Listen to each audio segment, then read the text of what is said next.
नमस्कार. जय जिजाऊ जय शिवराय.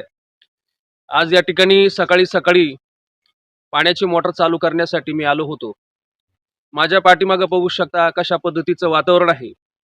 आणि मला असं वाटलं की आपल्या महाराष्ट्राचे जे वन मंत्री आहेत गणेश नाईक साहेब, त्यांचं थोडंसं कौतुक करावं, त्यांना धन्यवाद द्यावे की महाराष्ट्रामध्ये फार मोठ्या प्रमाणामध्ये बिबट्याची दहशत आहे. आणि त्याच्यामध्ये प्रचंड असं शेतकऱ्यांच्या मनामध्ये भीतीचं वातावरण आहे. आणि त्याच्यामध्ये अनेक लोकांनी आपले प्राण गमावलेले आहेत. अनेक लहान लहान मुलांचा बळी त्या ठिकाणी गेलेला आहे.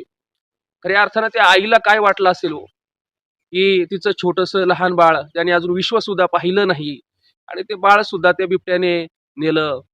70-75 वर्षाची आमची आजी असेल, आई असेल, म्हणजे तिला मुलं असतील, नातवंड असतील, की कशा पद्धतीने आपण ते फोटो वगैरे पाहिलं तर आपलं काळीज पिळवटून जातं. आणि म्हणून महाराष्ट्राचे जे वन मंत्री आहेत गणेश नाईक साहेब, त्यांनी अत्यंत सुंदर प्रकारचं नियोजन केलं.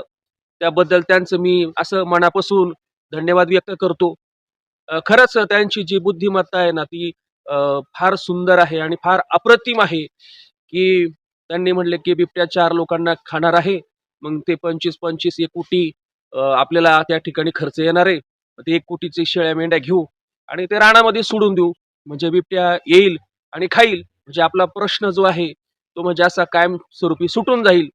तर मला असं वाटतं की आपल्या सर्वांचं हे भाग्य आहे की बुवा आपल्याला एवढे महाराष्ट्राचे असे वनमंत्री मिळाले, की ज्यांनी खूप चांगल्या प्रकारचं उपाययोजना ते करत आहे, सांगितलेलं आहे. खरंच आपण महाराष्ट्रामध्ये राहतो. आपल्या सर्वांचं एक भाग्य आहे. आपल्या महाराष्ट्राला असे वनमंत्री मिळाले.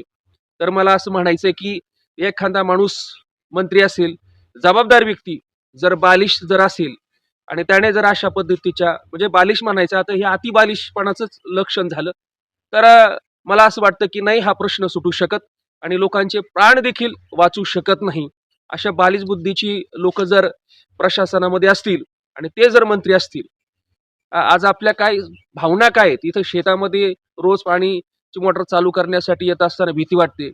एवढी थंडी पडलेली आहे, हाताची बोटं अशी आखडून जातात आणि त्याच्यामध्ये बिबट्याची दहशत.